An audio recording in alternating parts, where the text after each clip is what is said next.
Welcome to Tales from the Fandom, a podcast that brings a special guest out of the multiverse and straight to you. And now your host, David Ginsburg. Hey everybody, welcome to Tales from the Fandom. This is David here. I was happy to have today's guest, Victoria, join me to talk about a number of different fandoms, but also talk about her work as an artist. It's always a lot of fun for me getting to talk to artists because I can barely draw stick figures. And so it's nice to know about how they got into art and what they do and what they love to draw. And it's an eye-opening experience in a realm that I have no clue about.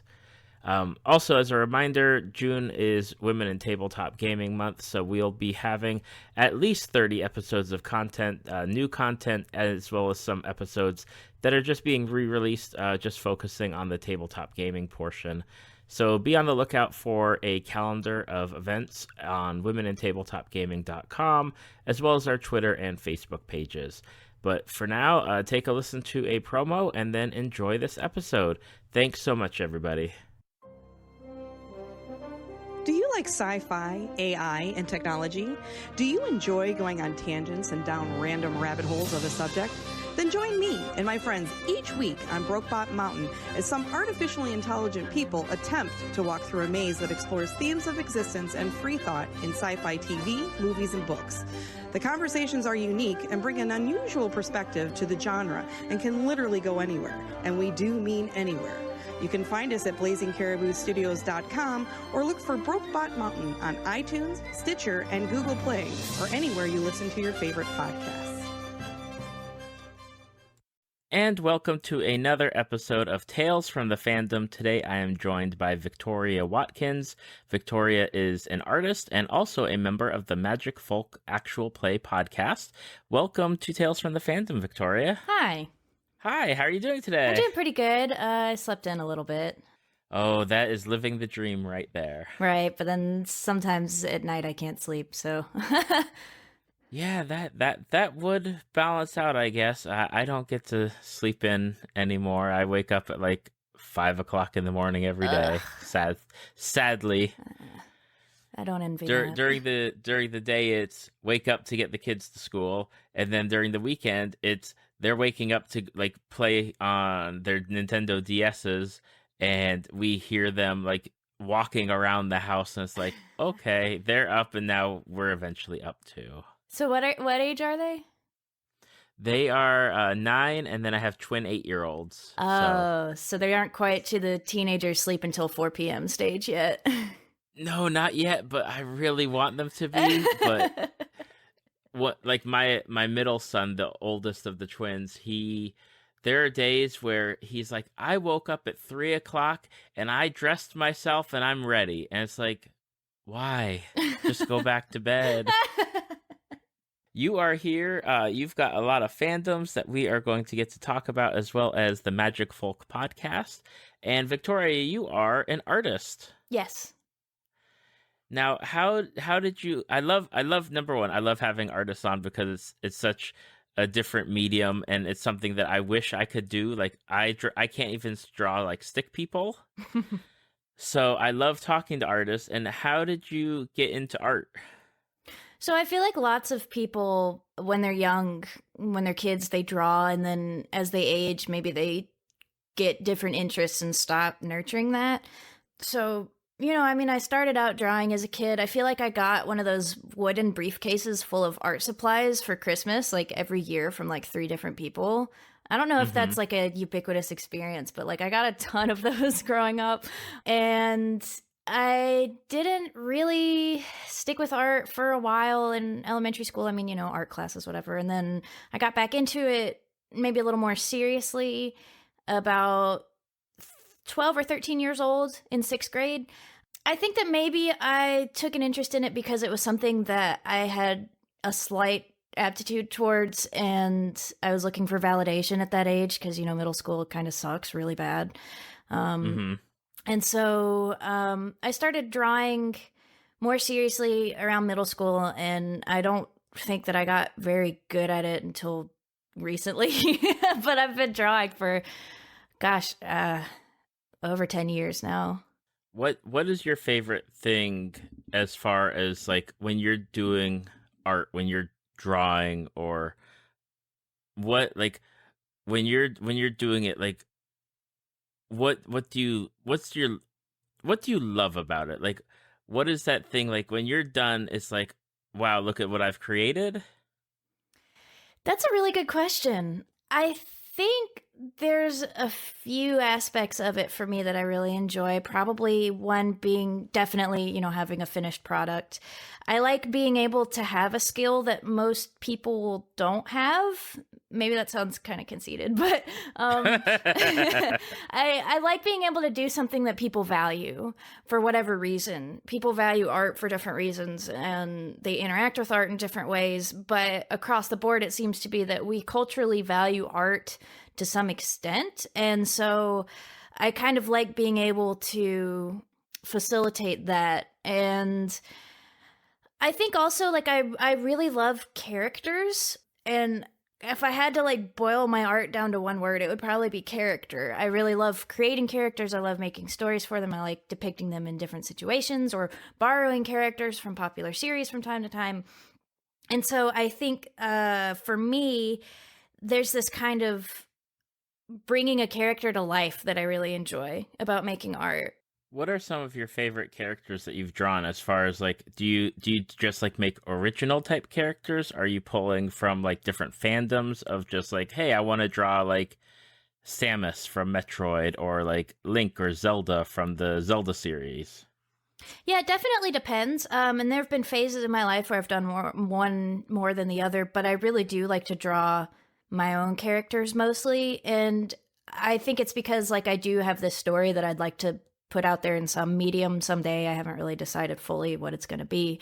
But so I do have a lot of my own original characters, like a lot. I kind of was a big daydreamer kid in school. And so like instead of paying attention, I would be creating these stories in my head and stuff. And so as a result, for years and years of doing that, I have a ton of dudes that I've made up. But I do also enjoy drawing fan art, and I have a few pieces that are fan art related that like I've sold as prints at local conventions and stuff like that. And that can be really fun. There's this fine line that you have to walk, because if you take too much creative liberty with the artwork, sometimes people don't like that you're not depicting the character what they see as like accurately, I guess. Mm-hmm. But for me, I really do like adapting the characters to my style and seeing how I can show them a little bit differently than they are in canon. What do you like to do differently with those characters? Is there is it just the style that you draw, or is it something else that you like to add in there? I think that it's probably mostly my style. For example, I have a picture of Princess Peach, and it's from the most recent Mario game where she's in the wedding dress and stuff. And so like in the actual game, Peach is very cartoony, like she's got a big old head and these huge eyes and tiny hands, but I drew her maybe more womanly, and so I like that, and not in a like flirty way, but just like a figural, like this is more like the human body kind of way. But also little things like I really like playing with color, and I don't know if I have like one set art style that I stick to all the time. I mean, I guess I do, but I like to play around with the ways that I build that up. So maybe I do outlines in one drawing with like colored pencils, or maybe I do like a digital painting or whatever. And so messing around with the details in different ways is kind of how I have fun. So that like Princess Peach wedding drawing, like I drew little like beaded details on the skirt of her dress or something, and kind of giving it a little bit more depth and making it a little more fleshed out than the design in the game. Now, I know you said that you draw a lot of like OC type characters, but is there like in the realm of fandom and all that it encompasses, is there like a favorite character that you've drawn, or like something from a favorite series that you tend to gravitate towards the most?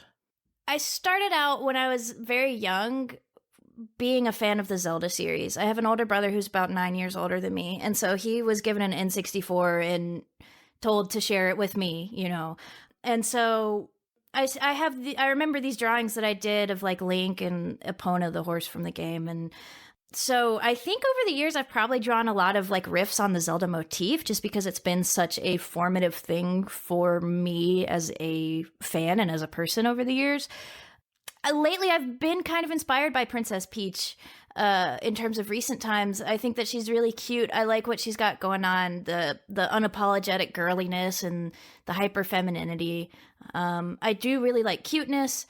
So Peach and Kirby. I really like Kirby. Kirby kind of feels like cheating because he's just like a circle, but it's also very fun because it becomes a challenge of like, okay, so you have Kirby. Yes, he has a face, but then you have Waddle Doo and Waddle Dee. One doesn't have a mouth. Well, both don't have mouths actually, but one has one big eye and one has two eyes, and both have no mouth. So how are you going to show like emotion and expression on faces that are partial like that? And so, it actually, if you're approaching it from a good artistic standpoint, it actually can be a bit of a challenge to think of it that way. And so it's kind of fun. It's like, how do I make this orb look like it's emoting?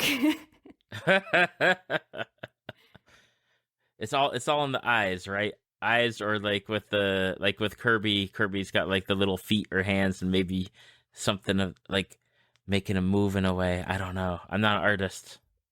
Yeah, with Kirby, there's definitely exaggeration of posturing and gesture that really helps with his design. I mean, there's a lot of creative liberties with how his arms would go, like they can be both on top of his head or both back behind him like Naruto or whatever. So like really depending on, it's like his little limbs you can just put them wherever you want for best results. That's awesome. I just had that mental image of like Kirby with the Naruto headband doing that arm behind his back run. I am 100% positive somebody out there has drawn that. There's no way that hasn't been made. And if not, you heard it here first. Yeah, feel free to steal that idea. I'm not married to it. You can take it. Now you mentioned, Kirby and Princess Peach and Zelda. I gotta ask, Nintendo fan? Yes, probably like fatally so. I don't really have a ton of experience with other franchises or companies, I should say. I think part of it is, so my brother obviously was interested in Nintendo, and I guess that kind of sealed my fate, because for a long time until he moved out, well, yeah, I mean, he moved out when I was about 9 or 10, so for a long time of my childhood, that was kind of all that we got. We didn't get all of the game systems, and so it's like, oh, we've got the Nintendo system, so we've got to get Nintendo games. And I think that I'm kind of very casual of a gamer, and so I feel like maybe that could be a point of like embarrassment for me, but also like, who cares? I'm just enjoying what I enjoy. So exactly. Of those games listed, is that any of those your favorite, or do you have a separate favorite from like the Nintendo verse of games? So I really, I mean, like kind of the big name Nintendo games or Nintendo series, I really enjoy. I mean, like if I had to choose on drop of a hat, Zelda, just as a series. I really do love Star Fox games too. And I actually really love Star Fox Adventures, by the way, which like most people hate. So I will fight people about it. It's a really good game. Nostalgia goggles are probably what makes me feel that way, but whatever. And there's a few other games. I really like Gauntlet Dark Legacy, which I did play on the GameCube, but it's like I think it was like a Rare game, maybe? Yep, I think so. And so I really love that game. And I like a few of the indie games I've played, like Undertale is a really big, like, good experience for me. I like Stardew Valley, little cutesy things like that. I tend to like really cute stuff, I feel like. I'm sensing a theme here between like the Princess Peach and the Kirby and the video games and your cute references all flowing together now. Yeah, I'm definitely the type of person who like sees a cute animal or something and like gets debilitated a little bit. So pictures of baby animals are definitely things where you're like, oh. Yeah. That's awesome. I love people like that. It's just, it makes the world a much better place. Like, you find those people and you're like, make the world better just through being you. I would hope so. I feel like I'm annoying sometimes, but it's interesting, right? Because I feel like I have this dichotomy. People sometimes, when they meet me and don't know that I enjoy these types of things, like maybe I have a bit of an intimidating presence. Like I wear a lot of black. I'm kind of gothy. I guess I have a very serious personality in public. So like I feel like maybe it's this side of me that I want to nurture more so that people aren't as like worried to interact with me. Maybe Hmm. I don't know. I think that cuteness is it kind of, when you have that kind of lifestyle of being interested in cute things and having empathy for things that are small and stuff, like it kind of creates a vulnerability within oneself, I'd say, like in my experience. Yeah, totally. Like it's an interesting point. Like it's an interesting thing for you, like how you talked about like the way that your people might see you, especially with the clothing or the way that they perceive you. But then on the interior, it's totally like a lot different. And I think I find that a lot in people that are in like the fandom or like in fandom communities. Like you'll find a lot of the outgoing people, but it's the people you'd have no idea about. Like, oh, I was talking to somebody the other day. It's like I would have never expected you were into whatever things that they're into just based on like how I saw them from the outside. And it's like, oh, well, once again, judging that book by its cover, and then once you like get in there, it's like, oh, you're totally different. Yeah, sure. I guess it speaks to how intimate we as humans can be with the like media that we really resonate with, in that the way that we move through the world is, I guess it's kind of a pre-constructed like choreography is the way I see it. Maybe that's like telling of how I viewed that, but like there's prescribed little social things that we do and that we feel compelled to do or feel required to do, and ways that we want to carry ourselves. I'd say in particular for like feminine or female presenting or assigned female people, there's all these like, it's almost like we're trained to do this and that or whatever, but then fandom can really serve as a way to express ourselves and to explore ourselves kind of like on our own. And then what's beautiful about fandom is like, so you have these interests and you have these things that resonate with you and you say like, oh, I really love cute things. I want to express that. I want to nurture that in my life. And then it's like, there are other people out there who like that. And then you feel like you have this sense of community with them as soon as you realize that you have this interest. And it's, I don't want to say like it's a support group, but it's something along those lines without the kind of baggage that term has, I guess. Right.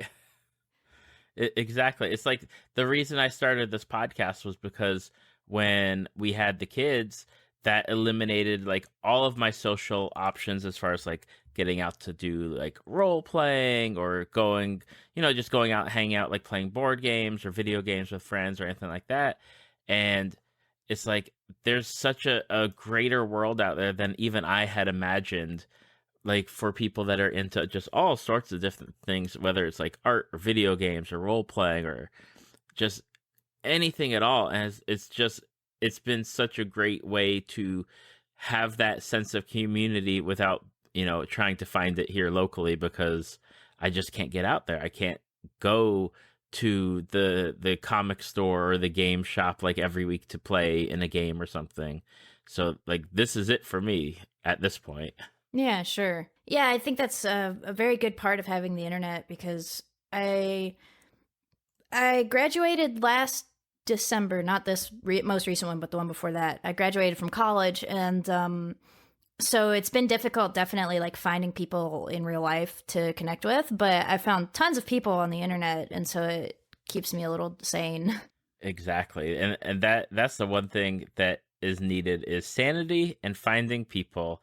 And even when I go to like say the comic book store now, because I only go in there once every maybe 2 or 3 weeks, it's like, okay, I'm here to buy my comics, but they're like, they all know each other and they're talking to each other. And I don't want to interrupt their conversation about whatever they're talking about. It's like, Sure. okay, I'll go here and then I'll come back, and on Twitter, it's like, hello, community. Let me embrace you with my open arms and tell you everything.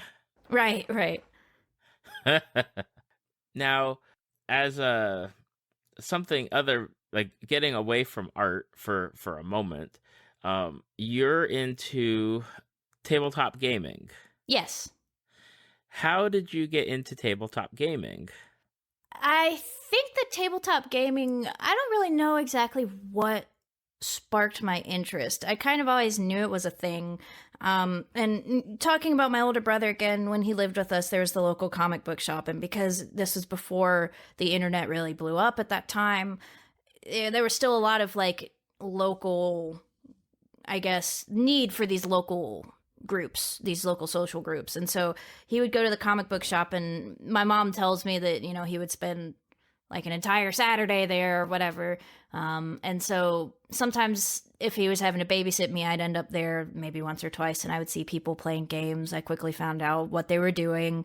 And I definitely thought of it as something that was separate from me and my experiences, even though like some of my earliest memories are holding a video game controller or looking up like Legend of Zelda fans websites on like the old gray, you know, boxy PC or whatever. And so I don't know when the switch happened where I was like, wait a minute, like I have a place here too. I do know that my very first campaign was, I think I had been in college for about a year, and it was the summertime between semesters or college, years of college. That's what I'm looking for. And I went to school about a half hour away from where I went to high school. And so I still had a lot of local friends in that area. Some went to the college in town, our hometown. Some dropped out. Some were home for the summer, whatever. So all of us had this, I guess, safety net of like, we already know each other from high school. And so we were like, I don't know whose idea it was, but someone was like, hey, let's play Dungeons and Dragons. And we were all like, oh yeah, let's do that. Awesome. Because none of us had ever done that before. And we didn't have the time. I didn't get my driver's license until I was 18. So, and that was a similar experience for like several of my friends. And so finally, I guess we needed a little bit of that independence to be able to facilitate this group. Mm-hmm. And so we put together a campaign.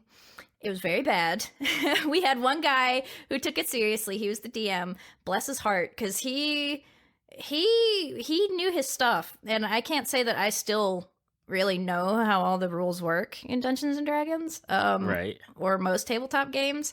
And so he did what he needed to do. And in fact, I think he was a great DM because he knew that all of us were buck wild and we just wanted to mess things up and just play around in this space. And so he said, okay, tell me what you want to do and I'll make it happen. And I had a lot of fun with that. And I think it's kind of a natural extension of my expression of my creativity, because my biggest interest in all of that was my character. And so I think that's the draw for me for tabletop gaming is characters.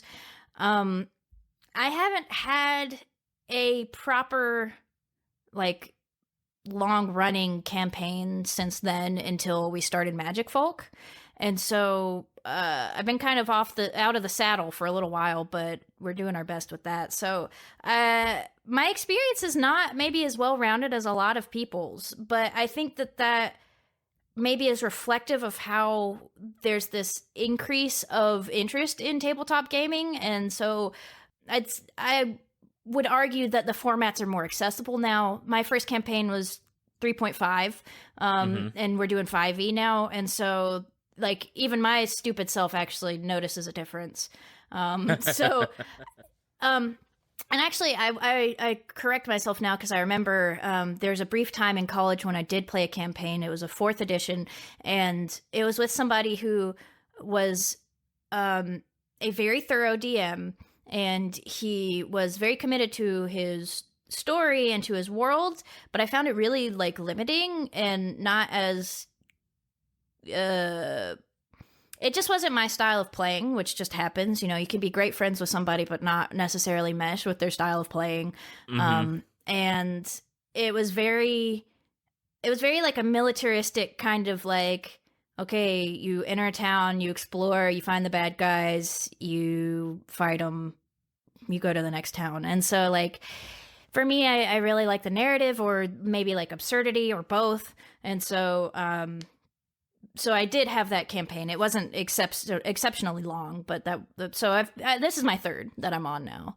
I feel like I've drifted away from the question. That's okay. It's a good to walk down those memories and get like, oh yeah, I did play. You know, that's yeah. You always think about that, like, and that's the thing is that, you know, with Dungeons and Dragons and tabletop gaming in general, like there's been this resurgence of people being interested in it nowadays, and it's definitely something where. And I've talked about it with different people, is like you've got to find that right group that fits for you and your play style, because there are those people where it's very, okay, A, B, C, okay, you're doing this, you're doing this, you're doing that, you're going here, you're going to fight this, then you move on. And then there's the people where it's just like, we'll do whatever we want, and the story will just flow and bend around like what you're going to do. And you got to find that play style, and you got to find that group that's going to be that fit for you, and it may not be that first group that you come across. Yeah, definitely. Now, for you, with going from 3.5 to 5th edition, what, like, as far as playing goes, because I've yet to play 5th edition because of obviously the kids are here, and I got to play 4th, but then 5th edition came out when I've been in this lull of no gaming. What is it about 5th edition that you like? Well, okay, so when I first played 3.5, I thought that it was really cool that there were all these little different like skill checks that you could do, and there's like you could, I guess, like if you wanted to do something, like the specificity of it was kind of interesting to me. It felt maybe more immersive to me at the time. But after playing through different editions, I've realized that for folks who are really interested in rules and having a concrete, like, this is how it happens, we can't fudge things, then I think that like 3.5 would be really good for that. But I think in its specificity, it can be limiting. Because you spend some time saying like, oh, I got to look up the rules, or, oh, we're grappling. Okay, well, how do we do that? And you forget like, you forget how, what's the word? In the moment you have to remember how to do things that you haven't done in a while. With 5th edition, it seems like it's kind of pared down to the essentials a lot more, and so it's a lot more streamlined. It's a lot more accessible for people who haven't played before or who haven't played in a long time. And I think that there's just things about it that are a little bit more logical, maybe, for someone who is as scatterbrained as myself, so that I don't feel guilty for holding up the party being like, okay, explain this rule to me again, explain this mechanic to me again. So that's kind of where I come from with that. And also, so from a detached standpoint, I like that it is more accessible maybe to younger people, or to people who are just getting started, or to people maybe who have like, I don't know, like attention or like reading difficulties and things like that. Like, I think the accessibility is really nice, because I'm not a big fan of gatekeeping, and I really think that if something is good, like, everybody has the right to enjoy it. Absolutely. And that's one of the big things that is that I've been seeing recently with a lot of people posting about it, is the gatekeeping of Dungeons and Dragons, and even the people who are the faces of Dungeons and Dragons, like Mike Merles or Chris Perkins, they're definitely out there now saying like, this is not how we get new people into the game by you like blocking people's entrance into the game. If they want to play the game how they want to play it, that's perfectly fine. Like, it shouldn't bother you, and you shouldn't be like, no, you can't play my game type thing. Right. Like, and I always tell the story about even when I was in college going to the gaming store. It was a matter of, a girl walked into the comic book / game shop, and all of a sudden, like, people are flocking to her either to dissuade her from doing anything or to give her like opinions when she didn't ask for them. It's like, just let her look and find what she's looking for, and if she's interested in asking questions, she can certainly ask and do that. Like, don't make it such an unwelcome place for that. And I know that after a while, like, management changed and it became a much better place for people to come in and just be able to find what they were looking for without that kind of harassment. Oh, sure. Yeah. I mean, I had a brief stint about a year ago when I was in between, I was living with my mom for a little while after graduating, and she lives up in North Carolina, and there was nothing to do in her city. It isn't even a city. It's honestly, it's like a village. It's tiny. And there's nothing to do up there except for drive 15 minutes away and go play Magic the Gathering. And so I did that. And even for a shop with like a very thoughtful and inclusive owner, like, there was still a lot of that kind of attitude. It's like, I'm going to explain your deck to you, like that kind of thing. Or I'm going to take your deck out of your hands, lay it out, and remove things for you and build your deck for you without even asking you, like that kind of stuff. And I know that Magic is a whole other can of worms, and I'm not even good at Magic, but it's I think that it's all very much related in terms of, like, there's a lot of overlap in people who participate in these types of entertainment. Oh, absolutely. I know I talked with a war gamer, and she paints her army and she takes it to the war game store and does all that stuff. And she's like, there are people that when she plays and beats them, like, I can't believe I lost to a girl, a girl or a woman or whatever they say. It's like, really? Like, you just can't accept that somebody was better than you regardless of who they are across from you. Right. It just blows me away that that's something that's out there, and it's like, just enjoy and have fun. I understand, like, you took your hours to paint your army and do all that stuff, but at the same time, like, you just lost. Like, you lost. Like, whether it's your troop placement or your die rolls or whatever it was, you lost. Yeah. I think that I like the things that I'm seeing in terms of trying to bridge the gap between, like, people who are in community and people who want to be in community. And it seems to me like for a long time, these, like, fandom and stuff like that, these interests were a way to maybe find a sense of identity in the face of not feeling like you fit into society. And I definitely get that. I think what becomes a problem is sometimes people can weaponize that, and it's really not fair, especially when you're building your identity around, like, a piece of media or a game or something, because those things are kind of, well, I mean, somewhat inert in that, yes, they might have, like, a political message or something like that, but, like, I think that they're meant to be enjoyed. And so I really appreciate that people are trying to move towards that in a more sort of, like, I don't know, like, hippie kind of way of, like, let's all have fun instead of being mad at each other. Exactly.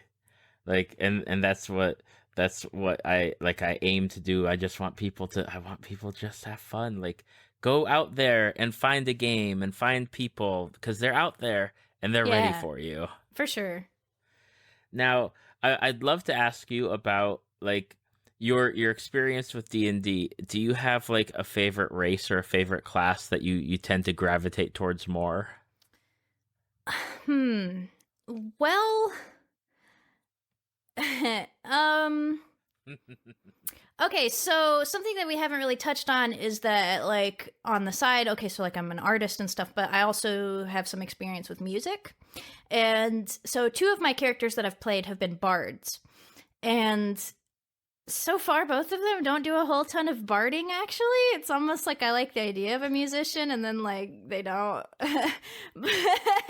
I'm not a very good player, perhaps, but, so this is, like, kind of really incriminating, but something that I'm definitely self-aware of. I really like just, like, human men. Like, I like pretty boys. A lot of my art is, like, men. And I guess, I don't know, I struggle on how I relate to that, but at the end of the day, like, I draw what I draw, and it's almost like compulsive. So, but a lot of like, several times I've played as, like, human. Both my bards have been human men, and it's been an exploration of, like, what is it like to be a dude, and how do we interact with other people, and, you know, what would my personality be like if I could kind of project it onto a male or something. And so in that way, like, I kind of play, it's like this intersection between, like, people I would be attracted to versus, like if I were a guy, what that would be like. I guess it really depends. But that's kind of where I go. There's the 4th edition campaign that I played. I was actually, I forget what the race is called. It's like the cat people. Tabaxi. Is that what it is? I thought it was something. That's what it is currently. That, like, the 5th edition ones that a lot of people are playing are Tabaxi now. I feel like the name was something else, and I can't remember what it was, but she was basically like this tiger lady. But I played a female character. She was like a cat lady who disguised herself as, like, an Eladrin, I think they were called, which is like an elfish lady. I think there were a lot of weird sub-races in 4th edition from what I remember that you could play. There were. And that, you know, I feel like I didn't have a very solid sense of character, and that might have, like, spoken to some of my lack of enjoyment of that character. I think that setting out with a clear idea of who the character is, to some extent, is a lot more fun for me, because then I have a direction to go. But I think my next character, I don't know what my next character is going to be. Because assumably, if we continue with the podcast, we're going to run out of this campaign and we're going to start another one. And but I'm thinking maybe like a woman character next, just to, like, stop pigeonholing myself. Okay. As far as, like, D&D campaigns go, like, what do you look for in a game, or what do you hope for in a game that you get to play in? Are you looking more for action or mystery, or, you know, just straight up, oh, I'm going to go kill some things? I really love role-playing.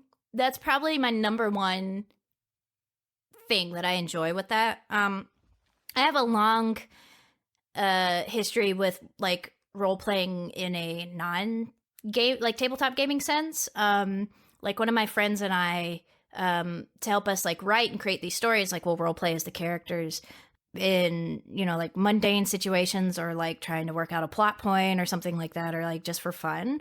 Mm-hmm. That's something that I don't necessarily hear a ton about, like, people doing.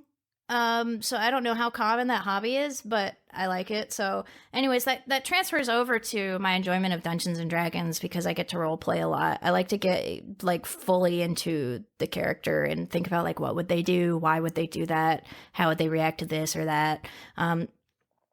So that's my number one thing. I do also enjoy, like, mystery, or, like, trying to work at a puzzle or figure things out. I don't necessarily care for straight up combat. I really don't. And I kind of, like, my eyes gloss over a little bit when it happens, but I know that people really love that. And so, like, I need to try to be as present as I can when we're engaged in combat, because I don't want to, like, ruin other people's fun. Right. I think what it might be for me is, like, I'm such a visual person. So, like, when I'm being an artist and stuff. So like role playing, like I can imagine things, like I can imagine what the other character looks like and what the setting looks like and facial expressions and, what's going on around them. But then in a battle, it's very like, I guess it's kind of bullet timey where like everything is broken down into turns. And so it's kind of like the descriptive parts of like, okay, you slice the goblin with your sword and blood comes out and he goes, "Argh!" And like, okay, I'm like, yeah, that's the part I want. But then you hear the like, I'm going to attack with my sword. Okay, roll your d20. Okay, I rolled my d20. Now I'm gonna roll damage if I hit against their armor class. And like I guess that is kind of like, it's not very theatrical in my brain when you have these little discussions of mechanics, which is like nobody's fault. That's just the nature of the game. Yeah, and not only that, like I know that there have been sessions where we've played, whether it's 3, 5, or 4, when we were playing, it's like, okay, this one combat like takes up the 4 hours that we're here playing just because it just takes so long. Yeah, that's another thing is like, I think when I was informed that each round of combat takes approximately 6 seconds, I was like, what? Like you could spend a whole like hour fighting one enemy and it only takes maybe like in game like 5 minutes. Like, oh God. Yeah, it's definitely something where it's like, oh my gosh, like is there a way to speed it up? And I know, there's other game systems out there that handle things differently, but combat is still that clunky thing where it's like, okay, it takes a while. Yeah. I think that's why I find myself like in these combat situations as a player trying to do things other than just attacking to kind of give some interest. And that's kind of why I like being a bard right now, because like so I haven't used my instrument in a while in the campaign, but like I'll do what's technically barding by like doing like spells or cantrips that involve spoken word elements, so which I guess is technically like barding. It's kind of like poetry or whatever, and so I like to do that, or like something that will prevent the enemy from like successfully making an attack roll or something like that, or just little things like that. And I like to break up the kind of monotony of it all by trying to do something other than attack if we're not all immediately about to die. And as we mentioned a little bit before, you are a member of an actual play podcast called Magic Folk. Yeah. Now, what is Magic Folk? Like, what's the hook for people to listen to Magic Folk? We're still working on that. Okay, the hook is that we were worried we were going to get compared to the Adventure Zone, and we have been.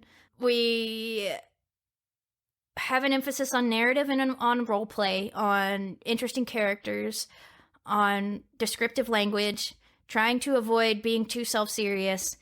I guess just all being passionate about the product and the craft that we put into it. Is that too much for a hook?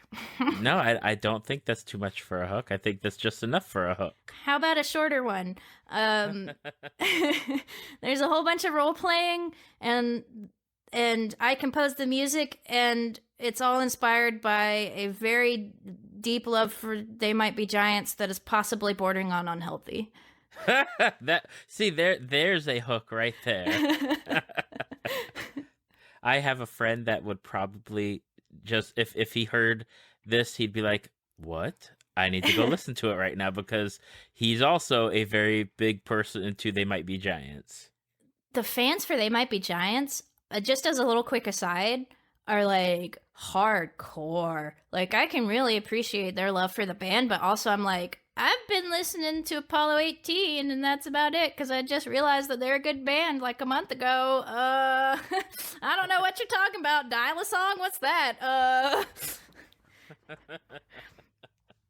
But fandom is a process, right? Like you don't know everything all at once, and that's the fun of it, like uncovering new things, in my opinion. Not to derail everything. Oh, that's okay. Yeah, so Magic Folk, They Might Be Giants. plus Dungeons and Dragons is magic folk. Yes, plus like irreverent humor, but not so much that it's off-putting, and like everybody cares about our characters too much. I'm getting too long-winded again. It's hard to pin down because I'm at the time of this interview, once we're done, I'm going to be uploading the 7th episode, and for us just jumping in, like we're still kind of figuring out what's what. Mm-hmm.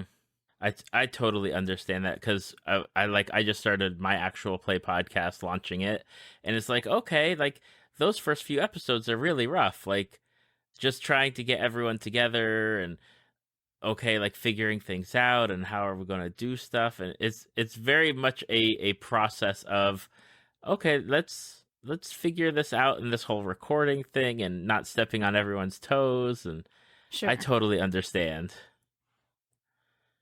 Now, is Magic Folk set in a particular setting? Is it a homebrew? Yeah, it's homebrew. So it's actually kind of based off of a world, this story that I've been working on. It's it's kind of like a time skip type thing where it's 25 years after my story ends. So there are settings and characters that are borrowed from my world. You know, they're all 25 years older right now. And not a lot of the NPCs so far are like all from that. But that's kind of the setting that we're working on. It's a fantasy setting. There's a few different kingdoms. I mean, it's a little bit hokey. I'm not going to lie. It's kind of like, it falls on some of the tropes, but it tries to be responsible with them, you know?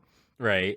It is kind of a weird, this is maybe more like Curtis's writing, Curtis being the DM. This may be more his input, but I'm actually enjoying it. So I guess I'm going to retroactively work it into my story because I think my story was a lot more like no technology kind of, and kind of distancing itself from modern day, like things that modern day analogs, you know, like in our campaign, we have these little books that are kind of like a riff on text messaging, you know, that we can write in and message each other through. And so I kind of like that. And there are definitely things that are atypical for Dungeons and Dragons settings, like my character Vernon, he's a bard and he plays accordion. And accordions are not a thing in traditional Dungeons and Dragons, so like we homebrewed that, like he made it. And so there are things like that are kind of not typical Dungeons and Dragons, and it's got this weird like pseudo modern kind of feel, but still being fantasy. That's awesome. I spoke with somebody probably a few weeks ago, and she plays a bard, and her bard plays a xylophone. And I love that it's like getting out there through like, okay, xylophone, accordion, and I think I talked to somebody else that had theirs doing interpretive dance, and it's like, oh. Curtis suggested that Vernon should take up ham boning. Are you familiar with that? I don't think so, but what it's that thing where people like rhythmically slap their bodies and their hands together. Oh my goodness. I feel like it might be like a Southern thing. It might actually be like I don't know. I don't know historically where it came from, but it's like a thing where people like slap themselves like musically. And I quickly vetoed that idea. Now, but who? Oh, go ahead. I'm sorry. Well, I was just going to add that, like, of course, the accordion is a reference to They Might Be Giants, and I've actually, since coming up with this character, have acquired an accordion and started to try to learn to play it for two reasons. One, because I'd like to stop using a synth accordion in our music and start having an actual music, but also just because like it's part of getting in character for me, and it's also just kind of a cool thing to have, I guess. That's awesome. Like that's going the mile right there. Not only just trying to get away from the synth, but to actually just immerse yourself in it and be like, yeah, I'm going to do the accordion now. Yeah. Now, beyond your accordion playing bard, who else is in game with the bard for this adventure? So we have Claire, the Dragonborn wizard, who is kind of like a sorority girl, but has her moments where she definitely like. Alex's characterization is just really good of her because it's like, oh, she's like girly, she likes rose gold, she drinks a lot, whatever, she's wearing sweatpants. But then like she's like, I want to eat a rat, or like I'm gonna eat a monkey or something. It's like this gross reptilian woman. Reptilian kind of has baggage. I mean, like a reptile woman, a dragon lady, and so she has her moments where it's like Alex is actually a guy who plays her, and he really leans into the like, what would a terrifying dragon person be like? But it's also fun. It's like, yeah, girly, whatever, rose gold monograms, yay. And we have Syndra, the human druid, who is a little bit stoic.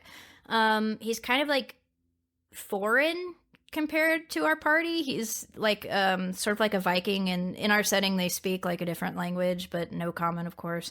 And he's got a owl companion, which we did have to homebrew in because druids can't have companions in 5th editions. What? Evidently, yeah. And so this is parting the veil a little bit, but like we started out this campaign during the summer with me as the DM, and I was like, I'm not a good DM, let's switch. And so Curtis took it over, and then that's where the magic folk that we have now has started from. But when she was creating her character, I was like, oh yeah, you can have an owl. Like, what the heck? That's dumb. Druid should have a friend.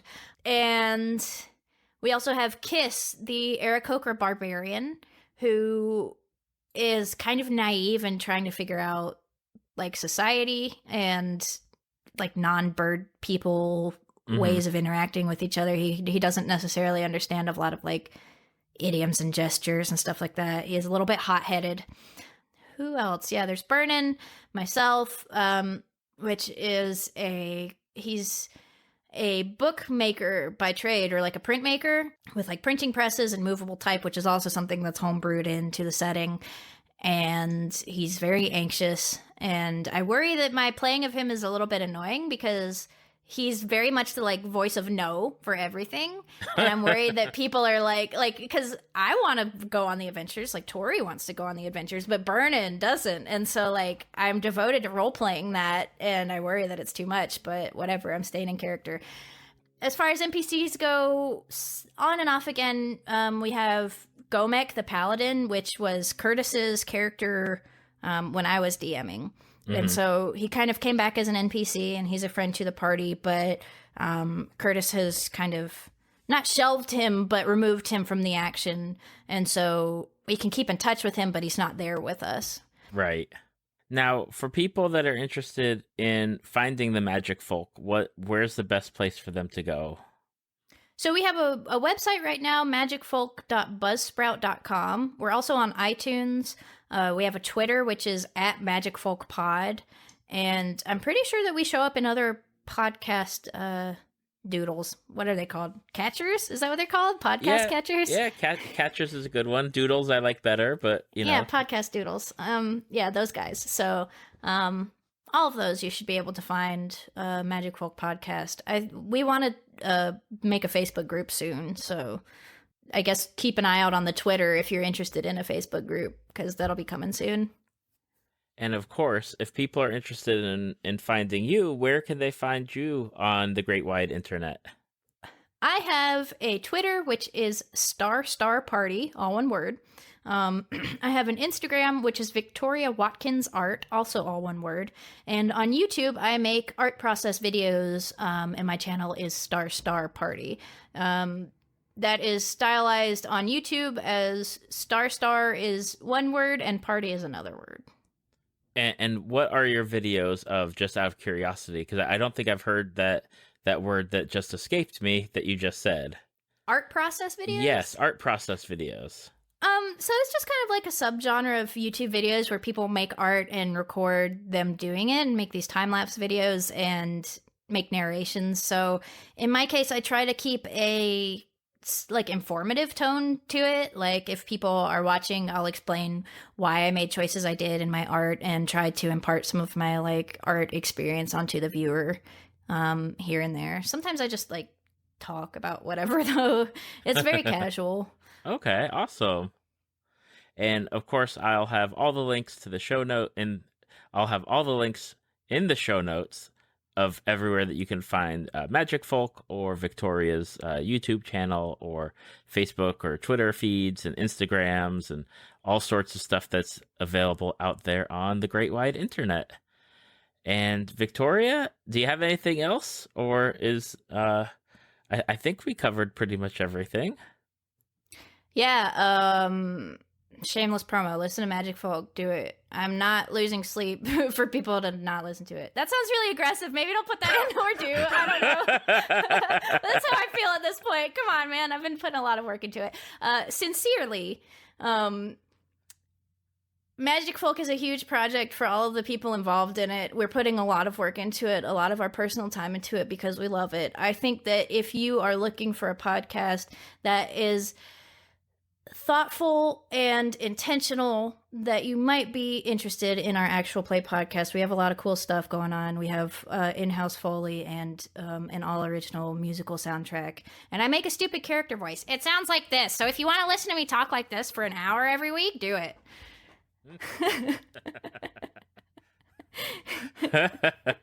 I like that one a little. I mean, the other one was good too.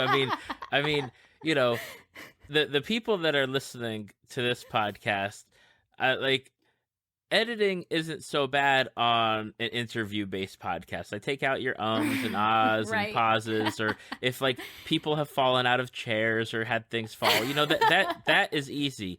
Actual play podcast, totally different, like, beast of editing and hours and music and all that type of stuff. So I totally understand like how much work goes into it. Like, it just, the amount of work is like, oh my gosh, I'm glad that I'm on like a bi-weekly release schedule so I have time to get to it. Yeah, we're doing ours weekly, so I guess we're all really nuts. Help. Send help.